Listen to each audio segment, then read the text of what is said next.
1950 में डॉक्टर राजेंद्र प्रसाद जी ने संविधान समिति में भारत को का राष्ट्रगीत घोषित किया, तब लगभग यही महापुरुष मौजूद थे। इनके साथ साथ B.R. अम्बेडकर जी भी सभा में थे और इनके साथ साथ मेरे सत्ता पक्ष के साथियों के नेता श्री श्यामा प्रसाद मुखर्जी भी मौजूद थे। वही दो अंतरे राष्ट्रगीत घोषित किए, किसी ने कोई आपत्ति जारी नहीं की, कोई आपत्ति नहीं जताई। वैसे इन तथ्यों के साथ जुड़ा एक और तथ्य भी है जो मैं यहाँ पे आपके सामने रखना चाहती हूँ। आज हम अपने राष्ट्रगीत पर बहस कर रहे हैं, लेकिन हमारा राष्ट्रगान भी एक कविता का एक अंश ही है, एक लंबी कविता का एक अंश है। और इन दोनों राष्ट्रगीत और राष्ट्रगान के अंश को चुनने में सबसे बड़ी भूमिका गुरुदेव रविंद्रनाथ टैगोर की थी। वंदे मातरम के स्वरूप पर सवाल उठाना, जिसे संविधान सभा ने स्वीकार किया, न सिर्फ उन महापुरुषों का अपमान करना है जिन्होंने अपने महान विवेक से ये निर्णय लिया, मगर एक संविधान विरोधी मंशा को भी उजागर करता है।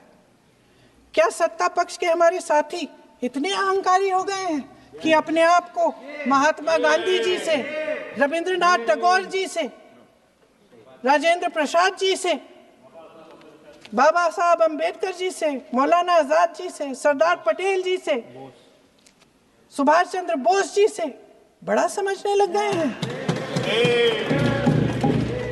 मोदी जी का अपने भाषण में ये कहना कि राष्ट्रगीत को एक विभाजनकारी सोच द्वारा काटा गया, उन सब महापुरुषों का अपमान है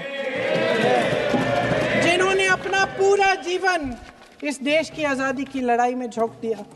वंदे मातरम को विभाजित करने का आरोप लगाकर आप पूरी संविधान सभा पर आरोप लगा रहे हैं, उसके हर एक नेता को दोषी ठहरा रहे हैं। यह हमारी संविधान सभा और हमारे संविधान का खुला वार है। और जहां तक जवाहरलाल नेहरू जी की बात है, जितनी देर हमारे प्रधानमंत्री देश के प्रधानमंत्री रहे हैं, 12 साल हो गए हैं, लगभग उतने ही सालों के लिए जवाहरलाल नेहरू जी जेल में रहे। किस लिए? इस देश की आज़ादी के लिए। उसके बाद 17 साल के लिए प्रधानमंत्री रहे। आप बड़ी आलोचना करते हैं इनकी, लेकिन अगर इन्होंने इसरो नहीं बनाया होता तो आज आपका मंगलयान नहीं होता। अगर DRDO नहीं बनाया होता तो तेजस नहीं बनता।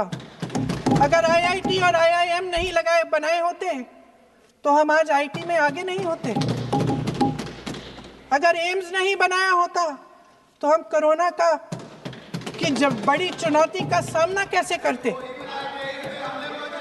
हाँ, वही बना कुछ भी। इसका मतलब है इस मुद्दे का जवाब नहीं है आपके पास। अगर इन्होंने BHEL, गेल, सेल, भाखड़ा नंगल ये सब नहीं बनाया होता जो आप सब बेच रहे हैं, तो ये विकसित भारत कैसे बनता? और मत कहिए बाकी। पंडित जवाहरलाल नेहरू इस देश के लिए जिए। सुन लीजिए, बेच लो यार, बाकी भी बेच देंगे। पंडित जवाहरलाल नेहरू इस देश के लिए जिए और देश की सेवा करते करते उन्होंने दम तोड़ा। फिर भी सुन लीजिए, मेरी एक सलाह ले लीजिए। सर, मैं आपके माध्यम से सलाह दे रहे हैं, अब छोड़ना नहीं। सर, मैं आपके माध्यम से एक सलाह दे देती हूँ। हमारे प्रधानमंत्री महोदय 12 सालों से इस सदन में हैं, मैं मात्र 12 महीनों से हूँ। फिर भी छोटी सी सलाह है। उन्होंने अभी हाल ही में चुनाव था, कुछ महीनों पहले उन्होंने एक सूची निकाली थी कि विपक्षी दलों ने और विपक्ष के नेताओं ने कितने अपमान किए हैं इनके, और उसमें शायद 90-99 ऐसे उन्होंने अपमानों की सूची बनाई थी। तो मैं उनको एक छोटी सलाह देना चाहती हूँ कि नेहरू जी से जितनी भी शिकायतें हैं, जितनी भी गलतियाँ उन्होंने की आपके जहन में, जितनी भी गालियां देनी है, जितना भी अपमान करना है, उसकी भी एक सूची बना दीजिए। नहीं, बात खत्म नहीं है। 999 अपमान, 9,999 अपमान, सूची बना दीजिए और फिर हम एक समय निर्धारित करते हैं। जैसे हमने 10 घंटे आज वंदे मातरम पर हमने बहस किया है ना, उस तरह से हम अध्यक्ष महोदय जी से पूछेंगे, एक समय निर्धारित करेंगे, 10 घंटे, 20 घंटे, 40 घंटे, जितने घंटों में आपकी ये शिकायत पूरी हो जाए, माननीय सदस्य, आप शांत हो जाएं और हम बहस कर लेंगे। लेकिन इस सदन का कीमती समय, जिसके लिए हमें यहाँ पे जनता ने भेजा है, जैसे हमें जनता की समस्याओं को हल करने के लिए चर्चा करनी चाहिए, इस्तेमाल करना चाहिए, उसको एसी के लिए इस्तेमाल करिए। उसके बाद जैसे अंग्रेजी में कहते हैं ना, जैसे अंग्रेजी में कहते हैं कि once and for all let's close the chapter, close कर लीजिए। देश सुन लेगा क्या क्या शिकायतें हैं, किसने क्या किया, इंदिरा जी ने क्या किया, राजीव जी ने क्या किया, परिवारवाद क्या होता है, नेहरू जी ने कौन सी गलतियां की, सुना लीजिए, फिर खत्म। उसके बाद बेरोजगारी, महंगाई, महिलाओं की समस्याएं, जो पीएमओ में हो रहा है उसकी बातें, उसकी चर्चा, जो बैटिंग ऐप के बारे में हो रहा है पीएमओ के अंदर, क्या हो गया? आप एक मिनट, हाँ कर दो। क्या हो गया? अंत में चिड़ी गए।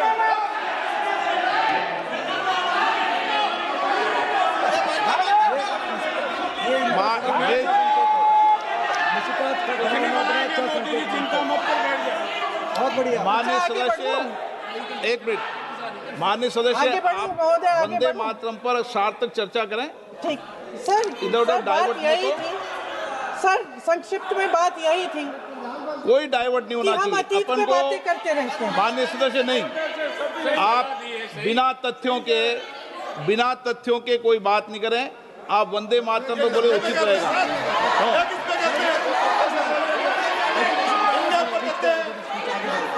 मैंने प्लीज। अध्यक्ष महोदय, मैं आपकी बात मानती हूँ, लेकिन बिना तथ्य के बहुत सालों के लिए ये हम पर आरोप डाल रहे हैं। हम चुपचाप सुनते हैं, इनको भी थोड़ी सी संतुलन होनी चाहिए, सुनने की थोड़ी सी हिम्मत होनी चाहिए। ये राजनीति है, हम बोलेंगे, आप वंदे बोलेंगे। मातरम बोलें। वंदे मातरम सर। महोदय, आज की ये बहस सिर्फ ध्यान भटकाने के लिए की जा रही है, क्योंकि ये सरकार इस देश के वर्तमान की असलियत छिपाना चाहती है। आज देश का युवा कितना परेशान है, कितनी मुश्किल में है, पेपर लीक होते रहते हैं, बेरोजगारी है, महंगाई इतनी बढ़ चुकी है। इसकी चर्चा हम सदन में क्यों नहीं कर रहे हैं?